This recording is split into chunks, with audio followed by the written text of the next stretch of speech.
안녕하세요. 저는 30대 주부입니다. 아직 아이는 없어요. 아직 젊으니까 일부러 가지려고 노력은 안 했는데 생각보다 임신이 안 돼서 걱정이었거든요. 그런데 이제 차라리 잘 됐다 싶네요. 아이가 있었으면 이런 결정을 내리기 쉽지 않았을 것 같아요. 저와 남편은 20대 후반의 지인의 소개로 만났어요. 당시 저는 대학교를 졸업한 뒤 학원에서 국어를 가르치는 학원 선생님이었는데 원생 중 학부모 한 분의 소개로 지금의 남편을 만나게 되었습니다. 중소기업을 다니고 있던 남편은 무던한 성격에 까다롭지 않은 사람이었습니다. 사실 학부모가 소개해준 사람이라 거절도 못하고 부담스러운 마음에 예의상 몇 번 만나볼까 했던 건데 막상 같이 시간을 보내보니까 성격도 잘 맞는 것 같고 느낌이 나쁘지 않았습니다. 그래서 만나다 보니 2년이란 시간이 훌쩍 지나갔고 자연스럽게 결혼 이야기까지 나오게 되었어요. 그 사이에 저는 작은 규모였지만 제 이름으로 된 학원도 하나 차렸습니다. 저는 남편에게 경력직으로 이직을 하거나 기술을 배우는 건 어떻겠지만 남편은 지금이 좋다며 내켜하지 않더라고요. 자기도 아이 낳고 하면 생각이 바뀌지 않겠나 싶어서 더 말은 안 했네요. 아무튼 그렇게 결혼을 계획하게 되면서 양가 식구들도 만나게 되었습니다. 시아버지는 워낙에 무뚝뚝하고 말씀이 없으신 분이셨고 시어머니와 신우는 전형적으로 사이좋은 모녀 사이였습니다. 신우는 남편보다 4살 어리고 저보다는 2살 어렸는데 아이가 한 명 있었어요. 고등학교를 졸업하면서 사귀던 남자친구 아이를 갖게 되었는데 애 아빠는 바로 군대로 가버리고 군대에 다녀와서는 잠수를 탔다나 봐요. 아무리 수소문을 해도 찾을 수가 없었다면서 포기하고 신우가 혼자 키우고 있었습니다. 그렇다 보니 변변한 수입이 없어서 나라에서 한부모 가정에 주는 보조금과 시부모님의 도움으로 살고 있었습니다. 집마다 사람마다 각자의 사정이 있는 거다 생각했고 그 부분에 있어서는 제가 왈가왈부할 게 아니었기에 크게 문제라고 생각하지 않았습니다. 남편은 그런 신우를 안쓰러워하는 눈치였지만 그거야 당연히 자기 친동생이니 그런 마음이 드는 거다 싶었지요. 신우는 저에게 언니 하면서 제법 잘 따르는 편이었고 여동생이 없었던 저도 그런 신우가 예뻤습니다. 하지만 그건 어디까지나 결혼식을 올리기 전 얘기고요. 결혼을 하면서 처음으로 갈등을 빚게 되었는데 그건 바로 집 때문이었습니다. 저도 결혼 준비를 하면서 알게 된 사실인데 시집이 보기에는 부족함이 없어도 실제로는 재산이 하나도 없어서 저희를 도와주실 여력이 전혀 없으시더라고요. 저도 학원을 차리면서 그동안 모아두었던 돈을 다 써버린 탓에 걱정이 많았습니다. 다행히 친정부모님께서 일단 얼마 정도 대출받아 도와줄 테니 너무 스트레스 받지 말라고 해주셔서 어쩔 수 없이 친정에 손을 벌려야만 했어요. 그렇게 친정돈 1억과 남자친구가 그동안 모아둔 3천으로 전셋집을 구하게 되었습니다. 남자친구는 사실 월세로 살더라도 신축으로 갔으면 좋겠다고 했지만 저는 월세는 정말 돈을 버리는 일이라고 생각했기 때문에 그 문제로 많이 다퉜어요. 결국 서울 외곽에 위치한 방 2개짜리 빌라 전세에서 사는 걸로 결론을 지었지만요. 사실 저는 개원한 지 얼마 되지 않았어도 그동안 한 곳에서 오래 강의하며 입소문이 나 있던 상황이라 금방 학생들을 모을 수 있었습니다. 그래서 벌이가 괜찮은 편이거든요. 반면에 제 남편인데 이렇게 이야기하긴 그렇지만 결혼 준비하면서 남편이 회사에서 곧 인사이동이 있을 건데 자기가 승진 대상인 것 같다고 그러면 지금 받는 돈보다 훨씬 많이 받게 될 거라고 자신만만하게 이야기하더라고요. 그래서 그 말을 믿고 이런저런 계획을 세웠는데 어쩌다 보니 다 틀어지고 어긋나더라고요. 그리고 상황이 그렇다 보니 졸지에 제 수입이 남편 수입을 추월해버렸고 그게 저는 기쁘지만은 않더라고요. 그런 와중에 남편이 계속 신혼인데 신축에서 새로운 마음으로 시작하자라거나 은행에 대출 갚고 이자 내는 거나 월세나 비슷하다고 우기면서 좀 힘들었습니다. 하지만 솔직히 파혼할 정도는 아니라고 생각했어요. 주변 친구들도 다 결혼 준비하면서 이 정도는 싸운다고 했고 저는 파혼하게 되면 주변 사람들이 절 어떻게 볼지 두렵기도 했거든요. 조금 다투더라도 결국 내가 이기면 되지 않겠나 그렇게 마음을 먹고 버텼던 거예요. 그런데 결혼 생활이라는 건 정말 두 사람만 괜찮다고 다 되는 게 아니더라고요. 자꾸 외부 요인으로 다투게 되니까 그게 힘들었어요. 특히 신우와 시어머니 때문에 많이 힘들었습니다. 시부모님과 신우는 지방에서 살고 있었는데 차로는 2시간이 넘는 거리였어요. 그런데도 불구하고 시부모님과 신우는 걸핏하면 저희 집에 오고 싶어 했습니다. 특히 저는 주말에 남편이랑 맛집도 가고 놀러도 다니고 싶은데 시부모님은 이런저런 핑계를 대시며 어떻게든 올라오려고 하셨어요. 처음에는 저도 거절하기가 어려워 그럼 오시라고 했지만 그것도 하루 이틀이지 몇 달을 그러시니 죽을 맛이더라고요. 올라오실 때는 기차를 타고 오셨는데 그럼 저희가 역까지 모시러 가야 했습니다. 그리고 집에 가실 때는 태워다 달라고 하시는데 아무리 자식이라지만 제가 정신없이 바쁜 시험 기간에도 그러실 때는 정말 야속하더라고요. 시부모님이 저희 집에 오셔서 특별히 다른 일을 하시는 건 아니고 두 분이서 놀러도 가시고 그러셨기 때문에 그나마 참고 참았네요. 더 문제는 신우였습니다. 신우는 항상 그 6살짜리 애를 데리고 왔는데 그 애를 저희한테 맡겨놓고 놀러를 나가기 일쑤였어요. 처음에 한두 번은 나이 어린 신우가 맨날 집에서 애만 보고 얼마나 갑갑하겠나 싶어서 좋은 뜻으로 봐주고 했습니다. 그런데 정말 무슨 호의가 계속되니 우리를 호구로 아는 것도 아니고 언젠가부터 너무 당연하다는 듯이 자기는 약속 있다고 저희한테 애 맡겨놓고 혼자 홀랑 나가버리고 그러더라고요. 저라고 그런 신우를 상대로 머리를 안 써본 게 아닙니다. 한 번은 신우가 저희 집에 오전 11시쯤 왔는데 바로 친구랑 점심 먹고 무슨 유명한 카페에 가보기로 했다며 정말 조카만 소파에 앉혀놓고 다시 신발을 신더라고요. 그래서 저희도 약속이 있어서 나가야 한다고 하니까 같이 온 시어머니가 둘 다 나갔다 오라며 당신이 집에서 애를 보고 있겠다 하시는 거예요. 그런데 저희 집에는 제가 처녀 때부터 기르던 강아지가 한 마리 있거든요. 그리고 시어머니는 그 강아지를 너무너무 싫어하세요. 걸핏하면 갖다 버리라 하시고 저희 안 볼 때 몰래 현관문 열어놓으실 거라 그러고 그러다 보니까 시어머니가 그러지 않으실 걸 알면서도 차마 저 없는데 시어머니랑 조카만 있게 할 수가 없더라고요. 결국 그날 신우는 친구 만나러 가고 저는 결국 시부모님 모시고 조카 데리고 다 같이 시간을 보내야만 했습니다. 신혼인데 계속 이런 일이 반복되니 남편과 제 사이도 좋을 리가 없었고요. 사실 남편이 나서서 교통정리 좀 해주면 좋겠는데 자기가 나서면 일이 커진다면서 조만간 자기들이 지겨워서 나가 떨어질 테니 좀만 참고 버티자고 그러더라고요. 저도 솔직히 괜히 유세 떠는 것처럼 보일까봐 조심스럽기도 했고 날 추워지고 하면 그나마 덜 오시지 않겠나 싶기도 해서 참고 참았습니다. 그러다 결국 이 사단이 나버렸나 싶습니다. 진작에 신우를 못 오게 했으면 제 가정도 멀쩡했을까 싶은 생각도 들어요. 신우가 언젠가부터 아침 일찍 나가서 밤늦게 들어오거나 심지어 이튿날이 돼서 들어오기 시작했습니다. 학원이 단과 학원이다 보니 제가 주말에는 일이 없으니 저랑 남편이 번번이 집에서 조카를 봐야 했고 기약 없이 들어오지 않는 신우를 기다려야 하는 상황이 생기더라고요. 연락을 해도 지금은 전화를 받을 수 없습니다 같은 메시지만 달랑 오고 저로서는 걱정도 되고 화도 나고 갑갑하더라고요. 그래서 몇 번이고 남편한테 신우한테 연락 좀 하라고 그리고 이럴 거면 제발 못 오게 하라고 화를 냈어요. 남편은 그러면 또 알겠다고 대답은 잘하는데 실제로 달라진 건 없었습니다. 그리고 결국 신우가 며칠이 지나도록 안 들어오는 일이 발생했어요. 시부모님은 주말이 끝나기가 무섭게 당신들 집으로 돌아가신다 하시기에 일단 손녀딸도 데리고 가시라 하니 노인네 둘이서 애를 어떻게 보냐면서 신우 들어올 테니 저희더러 데리고 있으라고 하셨습니다. 제가 저나 남편이나 다 출근해야 하는데 어떻게 애를 데리고 있냐고 하자 시어머니는 그거야 젊은 사람들이 알아서 해야 하지 않겠냐고 그러시는 거예요. 제가 신우 걱정도 안 되시냐고 신우는 연락도 안 되고 어쩌면 좋냐고 하니 다 큰애가 뭐가 걱정이냐 하시는데 뭔가 쎄한 느낌이 들었어요. 왠지 나 빼고 온 가족이 다 걱정이 없는 느낌이랄까요. 결국 얼떨결에 조카를 봐주게 되었는데 애랑 강아지만 집에 두고 도저히 출근을 할 수가 없었습니다.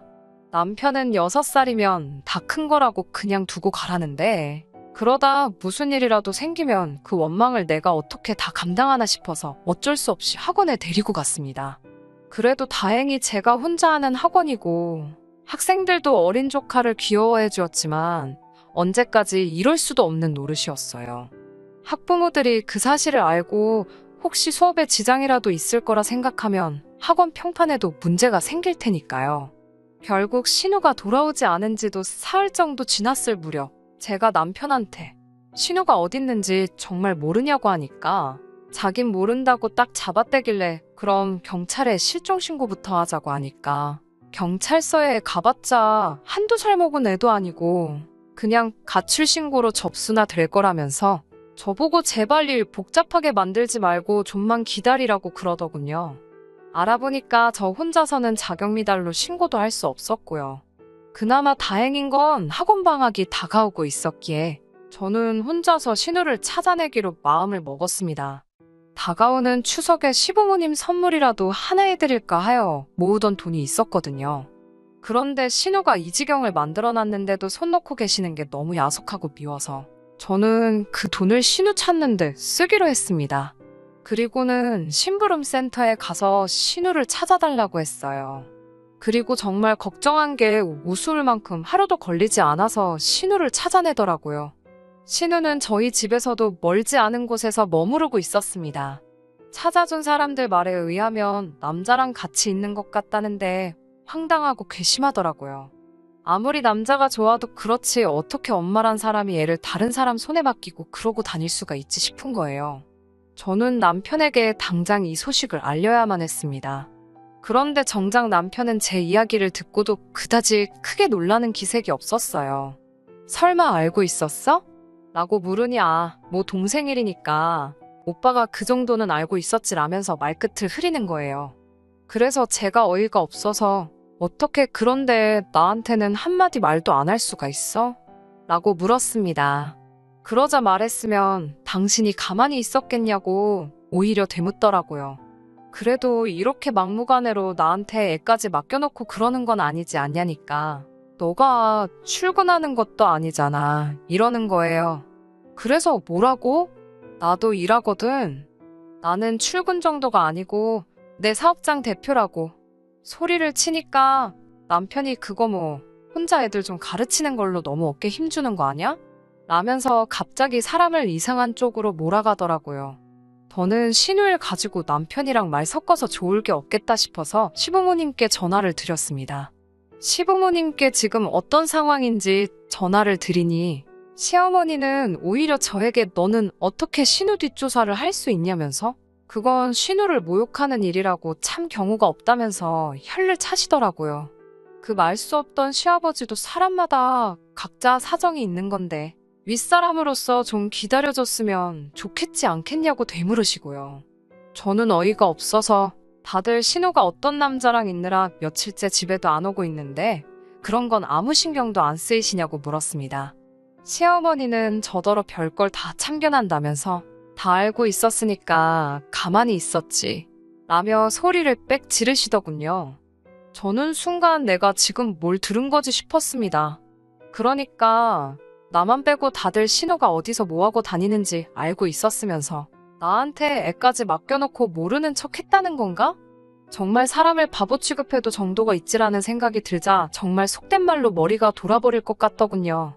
저는 제가 행여나 죄 없는 어린애한테 화풀이하게 될까봐 걱정이 돼서 시어머니한테 이제 더는 못 봐주겠으니까 당장 애 데리고 가라고 했습니다. 그러자 시어머니는 그럼 어디 저기 보육원 같은 데다 일단 맡겨놔라. 지 엄마가 돈 벌어서 찾으러 가게 그러더군요. 그 말 듣고 솔직히 이혼을 결심한 거나 마찬가지입니다.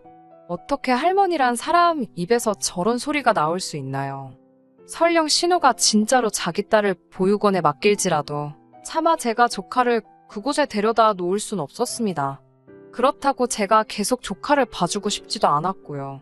저는 결국 신우가 남자랑 같이 있다는 그 집에 조카를 데리고 갔습니다. 그 집 앞에서 잠복하다시피 몇 시간을 차 안에 있었습니다.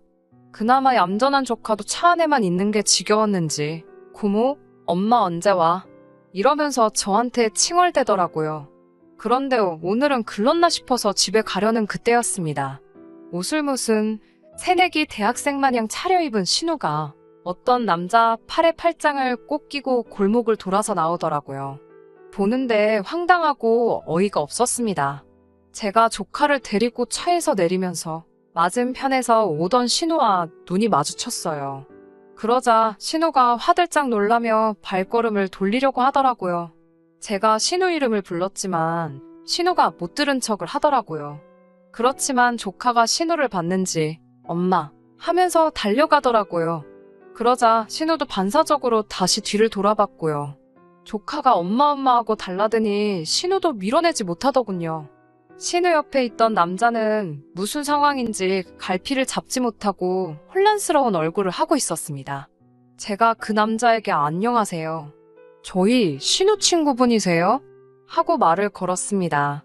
남자는 얼떨떨한 표정으로 예, 제가 남자친구입니다 하길래 저는 일부러 신우를 쳐다보면서 한껏 높은 목소리로 이렇게 멋진 분을 만나느라 신우가 집에도 안 들어오고 딸도 나몰라라 했구나 하고 말을 걸었어요. 그러자 신우가 눈으로 저에게 욕을 하며 언니 왜 그래요? 이따 전화할게요. 그때 통화해요. 이러면서 조카를 제 쪽으로 밀더라고요. 조카는 영문도 모르고 엄마 나 엄마랑 있을래 이러고 신우는 급기야 저를 골목어기로 잡아 끌더니 언니 지금 뭐 하자는 거예요? 라며 따지기 시작하더라고요. 그렇지만 제가 뭐가 겁이 나겠어요. 저는 당당하면 저 남자 앞에서 얘기하라며 신우 팔을 뿌리치고 다시 그 남자한테 가서 조카를 들이밀었습니다. 예쁘죠? 우리 신우 딸이에요. 사진은 보여준 적 있어요? 남자친구분이 우리 조카도 자식으로서 받아주기로 한 거예요? 정말 대단하신 분이다. 라고 아주 갖은 오바를 다 떨면서 신우 남자친구라는 사람에게 말을 걸었습니다. 그러자 신우가 진짜 왜 그러냐고 소리치면서 닭똥 같은 눈물을 흘리더군요. 남자가 잠깐 아무 말도 없더니 신우한테 너 결혼했었어? 이러는 거예요. 신우가 결혼한 건 아닌데 라면서 말끝을 흐리니까 남자가 다시 그럼 얘는 네 딸은 맞는 거야? 이러더라고요. 그러니까 신우가 내 딸 맞다고 미리 말 못해서 미안하다 사과를 하고 있으니 남자가 신우한테 진짜 어이없다며 비웃음을 날리더니 너 진짜 인생 그렇게 살지 말라고 뭐라 하더라고요. 어떻게 엄마라는 여자가 애도 숨기면서 남자를 만나냐고. 너 같은 여자는 트럭으로 줘도 싫다면서 남자가 아주 질색을 하고 떠나더라고요. 신우는 당장이라도 제 뺨을 칠 기세로 씩씩거리면서 내가 널 가만둘 것 같냐고 하길래 너야말로 내가 널 이쯤에서 가만둘 것 같냐고 받아쳤습니다.